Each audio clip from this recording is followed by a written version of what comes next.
You know that time of year when your students suddenly forget how to student? The pencils are collecting on the floor while students are complaining that they can't find a pencil. Someone is reading a comic book and wearing headphones while you're getting class started and then gives you attitude when you ask him to put things away. Ask me how I know that one.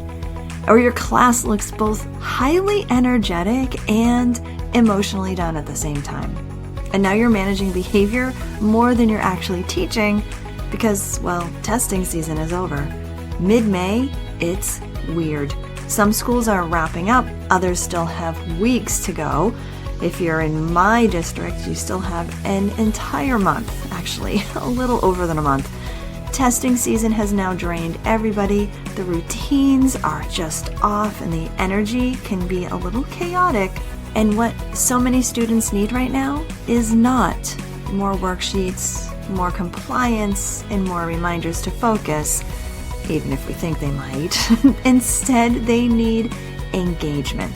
Engagement that wakes their brains back up and even gets them focused. So today, I want to talk about creativity. Why creativity matters way more than we sometimes think. How the creative process actually helps students regulate and engage, and what micro engagement strategies are and how they can reinvigorate your lessons. Hey friends, welcome to Enjoy Teaching Again, the podcast for teachers who love the work but need a little spark to bring the joy back. I'm your host, Elizabeth Peterson, classroom teacher, arts integration specialist, and passionate educator of over 25 years. If you're overwhelmed by behaviors, disengaged students, and long, exhausting days, you are not alone. But together, we can turn things around and you can teach with confidence and purpose again. So locate that cold coffee of yours, find your favorite pen, I know you have one, and let's dive in. It's time to get inspired and enjoy teaching again. You know, there was a season in my teaching career when I was exhausted, and I mean bone tired.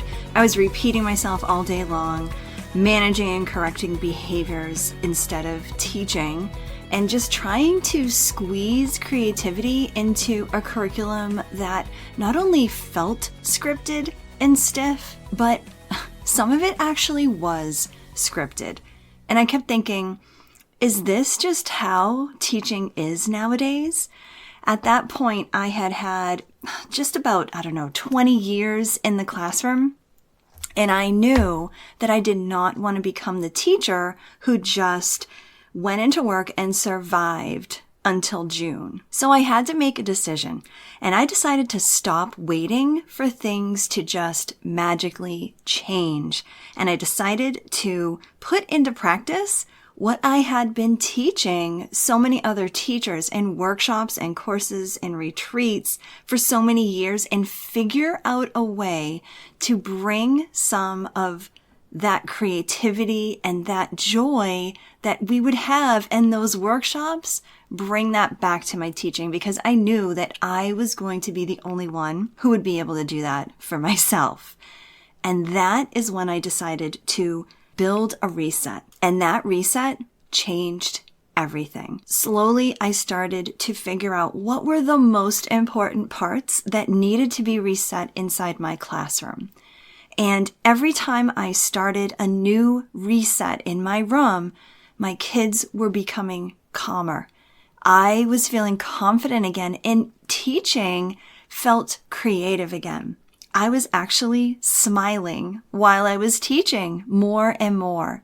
And that's why I've now poured everything that I've learned and everything that I put together for myself into the classroom reset. Now, if you're wondering whether it's possible to feel excited, yes, I said excited about teaching again, I am telling you it is. I want you to come and check out the Classroom Reset at theinspiredclassroom.com/reset, RESET, and see if this is your moment to reset your classroom too. I can't believe I'm about to say this, but lately I've actually, wait for it, enjoyed cooking. I can't believe it because for so many years, cooking was such a chore. I couldn't stand it. I didn't like deciding what we were going to have for dinner. I didn't like shopping for the food. I didn't like figuring out what I was going to do with the ingredients that I ended up getting. I just didn't like planning, making, or putting dinner on the table, any of it. But now things have changed because I'm looking at cooking differently. I'm looking at it as well, this is going to sound a little corny, but I'm looking at it as an act of love, for one thing. And I don't have little kids running around anymore, so I think that has kind of helped with that. But I'm also looking at it as a creative outlet. Sometimes I'll search for a new recipe and I'll give it a try and, put it on the table like I'm some gourmet chef and really have something to offer.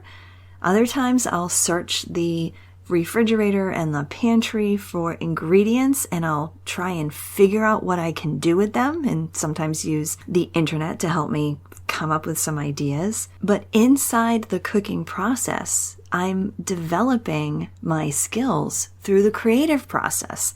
I'm getting inspired. I'm thinking, what do I have to work with? I'm imagining what could work tonight. What could I put together? What flavors could I try? I'm creating and experimenting a little bit. And as I'm going through, I'm kind of tasting and adjusting and rethinking things and maybe even trying a recipe that I did the week before and making it a little different. And then in the end, I'm serving it up and sharing the meal. It's the entire creative process. And that's what creativity is. It's not necessarily painting a masterpiece every time. It's problem solving. It's flexibility. It's trying something and adjusting and learning from it. Now, inside the reset framework, we focus on engagement as a key component to, resetting your classroom. We focus on engagement through the arts and creativity as a way to really keep students engaged and focused all year long. But there's no denying it. This is the perfect time of year to bring out some a little extra creativity. And in my next episode, I'm actually going to share one of my favorite creative activities to try with your kids, no matter what age level they are. So please go ahead and subscribe if you haven't already to the podcast, because you're not going to want to miss that one. It's a simple activity, but man, it works for every class I've ever tried it with. And that is from younger kids all the way through middle school level, personally doing it with those age groups.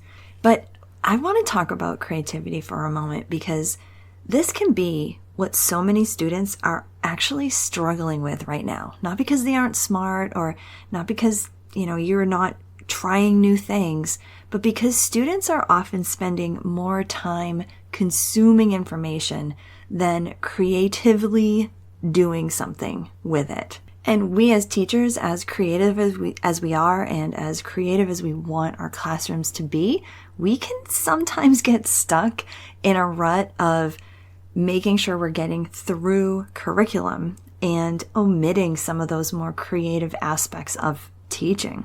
And it's really a shame because what families want and what employers want is some of those amazing skills that come from working creatively. We want our students to be able to think on their feet, to collaborate, to problem solve, to communicate with one another effectively. We want them to be able to adapt and have that growth mindset. We want them to be able to innovate, right? But students can't develop those skills by just following directions all day or doing worksheets or doing things straight from the book. And without getting off on a huge tangent, we need our kids to have these skills in a world where AI is playing a bigger and bigger role in things. But again, that's a topic for another day. And I think we're going to need to start going there a little bit. But for now, let's just stick with what I'm talking about here with creativity. Now, don't get me wrong. Structure in a classroom is a good thing. My goodness, students absolutely need predictability. They need support. And they need creative methods. They need these micro engagement strategies that I'll be talking about to become part of the routines and the structures that you have inside your classroom. And it's important that they do, because if every learning experience only has one right answer or one right path, students are going to stop trusting themselves as thinkers and learners. And not only is that detrimental to becoming a good thinker, but honestly, that can create frustration and shutdowns and disengagement and behavior issues too, because engagement and regulation are so deeply connected. This is why one of the parts of the reset framework is engage with creativity and the arts. Not because we're trying to make everything cute or crafty. Believe it or not, I'm not a very cute and crafty kind of person, but because creativity helps students to do things like regulate themselves, participate, connect with things, express themselves, and stay mentally engaged with what you're doing. Your classroom becomes a place of calm and connection when you bring in more creativity, and that changes behavior far more effectively than constantly reacting to problems that happen. Now, here's the thing. When I say engagement through creativity and the arts, I think many teachers immediately picture elaborate projects or glittery explosions or staying up late laminating things and prepping things and getting all the materials together. Now, while that can be fun at certain times of the school year, including now, if you're listening in real time, because the end of the school year can be a fun time to get out the glitter if that's your thing, or do some elaborate projects. But what I'm talking about is what I call micro engagement strategies, tiny moments that are woven into learning that wake up students' brains. So these are short creative experiences, quick moments of curiosity, opportunities for student voice to come out, tiny bursts of movement or imagination, reflection, play, or problem solving. And the important part is that they do not require a full classroom transformation. They don't require a complicated prep or a completely new curriculum to kind of shove into what you're already having to do. These are small things that help students to re-enter learning a little differently, because students can become depleted, right? And honestly, we can too. A lot of classrooms right now are operating in survival mode. Just get through the lesson. Just make it to dismissal. Just keep everyone regulated enough to get through. But students' brains are craving things like novelty and participation. They're craving ownership over their learning. They're craving movement and emotional connection and opportunities to think a little differently, to think a little bit more flexibly. And that's what creativity provides. And here's something really important I want you to consider. And that is, creativity is not separate from behavior support. It actually helps prevent behavior issues, especially when this idea of a micro engagement strategy being part of your everyday routines. Because when students are actively engaged, they feel more successful. They feel more connected to you and to their classmates and to the classroom itself. They feel more emotionally safe inside your room. They feel more invested in what's happening. Whereas a disengaged student often becomes a distracted student, right? A disruptive student, or even a shutdown student. Not always because they're misbehaving. I mean, sometimes because they're misbehaving, but because their brain has checked out. And listen, this doesn't mean every lesson has to become a performance. My goodness, I am definitely not about that either. Sometimes teachers hear engagement and immediately feel exhausted. They feel like they have to gamify everything. And that is not what this is about. Micro engagement strategies are actually about making teaching feel better, more enjoyable. That's what this is. That's what this underlying thing is really all about, because what this can do can actually make your teaching more enjoyable. Because when students are actively participating in learning, you spend less energy dragging them through the lesson. And that is exactly why inside the Reset framework, we focus on engaging with creativity in the arts, not because we're trying to entertain students every second, but because creativity, when it becomes part of your culture and part of your routines, it helps create calm and connection and participation and emotional investment in learning. And those tiny moments, they build over time into something much bigger. A classroom culture where students expect to have opportunities to think and contribute and wonder and engage. And that's different from constantly trying to manage behavior after the fact. And honestly, sometimes the smallest little shifts in how we think about things and how we go about bringing things into our classroom create the biggest changes in the classroom energy. Not because they magically fix students, but because they help students experience learning a little differently. And when learning feels different, behavior often starts to look different too. Now, here's the important part. These strategies are going to help. They absolutely work. But quick engagement ideas alone don't fully solve the deeper issue, because lasting classroom calm doesn't come from having a giant bag of tricks. It comes from creating a classroom culture where creativity and connection and that emotional safety engagement are actually part of how students experience their learning every day. That is the reset. That's the full reset. You're not starting over. You're not plugging things in.